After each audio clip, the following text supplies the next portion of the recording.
Hey y'all, it's Coach K, and I want to welcome you to episode 6 of the stimulus package.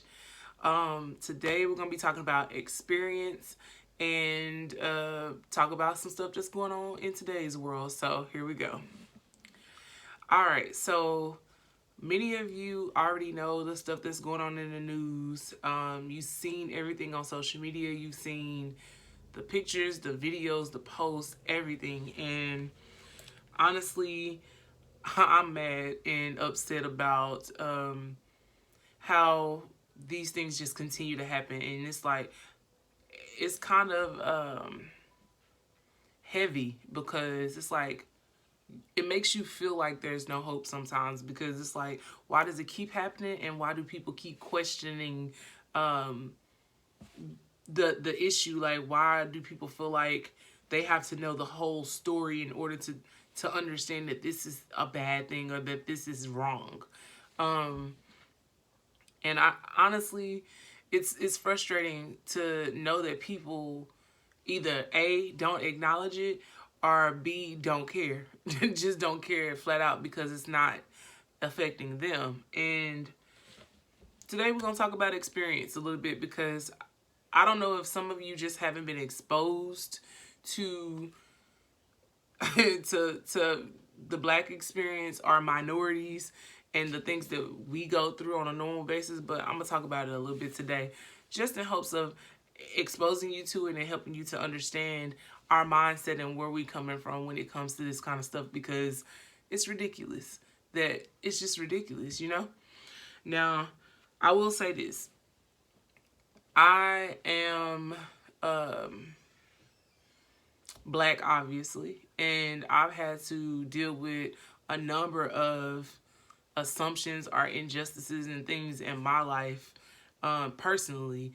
But the things that I've witnessed and seen other people go through, it's just unreal. And the first thing I want to talk about is the mentality that we have to take on in order just to be normal or maintain our sanity in social settings. So imagine this, being a black person in a room full of people from a different culture. We already have preconceived notions about how we are, how we're going to react, how we're going to sound, what we're going to do, and just in general the type of person we are just based off of this. And so when we enter a room, we have to understand how to navigate in certain situations. There are certain things we can't say. There are certain things we have to govern ourselves from doing. There's things that we have to, pull back from just to maintain and just to make sure that we actually have a chance at making it home that day. A routine traffic stop can turn into a murder. Like we can literally lose our life because someone called and said they feel threatened, or they lied and said that someone did something to them. All of these things plays it weighs heavy on our mind, and we have to consistently be strategic in the way that we move.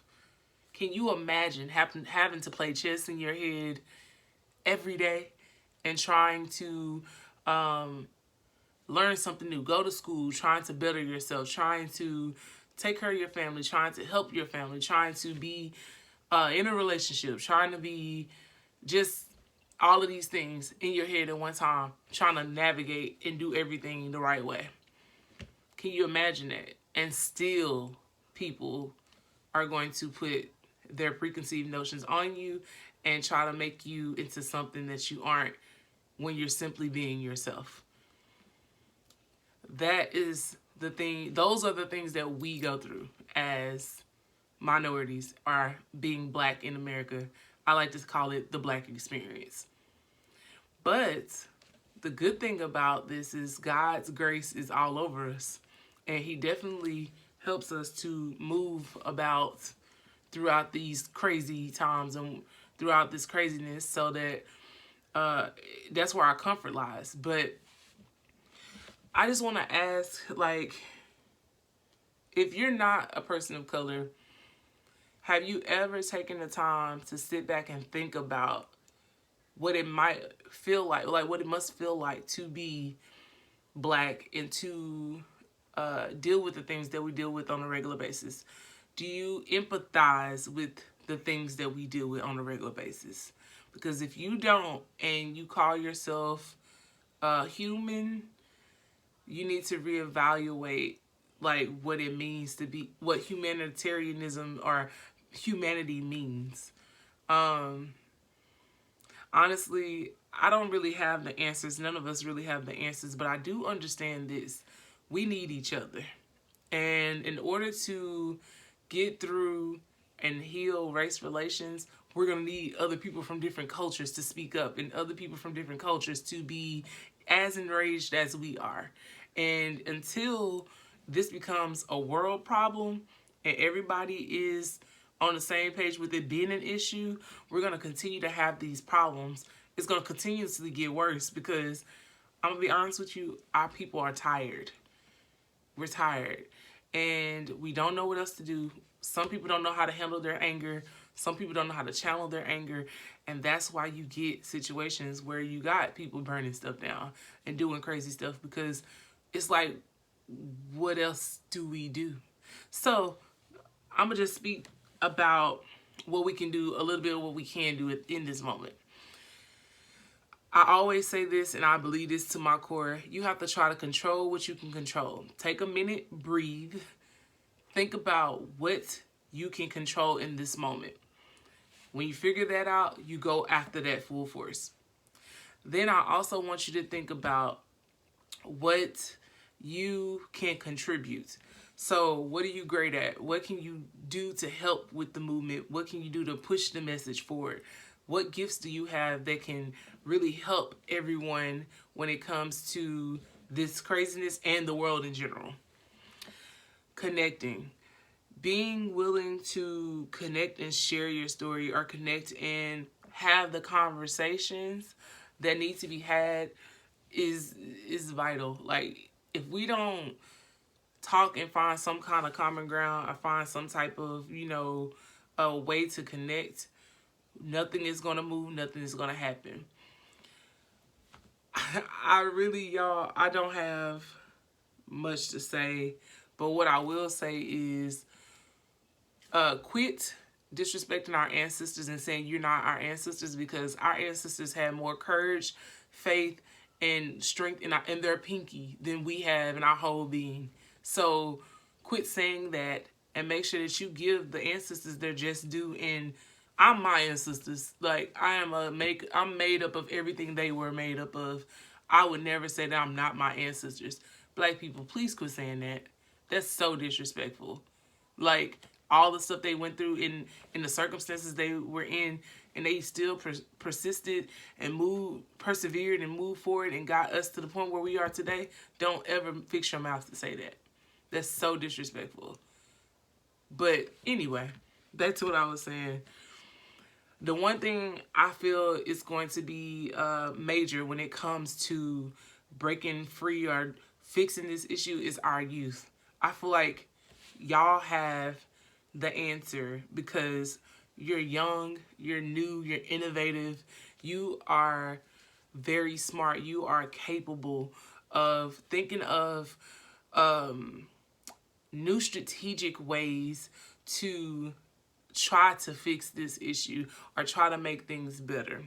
And so I'm asking all of our youth to just come together and start trying to brainstorm on how you think we can fix the issue. Because at the end of the day, it's going to take all of us. It's going to take all of us working together to find a solution. But right now, we don't have answers. And I know it's frustrating, but I want y'all to really just try to find your peace and understand that you don't have to be in every single lane. You don't have to absorb all this negativity. If you need a break from social media, take a break. If you need a break from the news, take a break. Don't put yourself in situations where you're going to be in harm's way. Don't put yourself in situations where your mental state is going to be messed up or hurt or traumatized. Whatever works best for you, do that.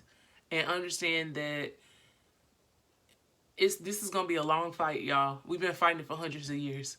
So just make sure that you are being true to you, that you're trying to help find a solution, and that you're being strategic in the way that you're moving. Because at the end of the day, this is a mental thing.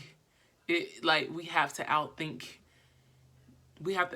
this. Like, we have to strategically think about this and move together accordingly on the same page and be efficient and execute the plan. So I'm down. If anybody wants to try to come up with solutions and just work and support each other in the meantime.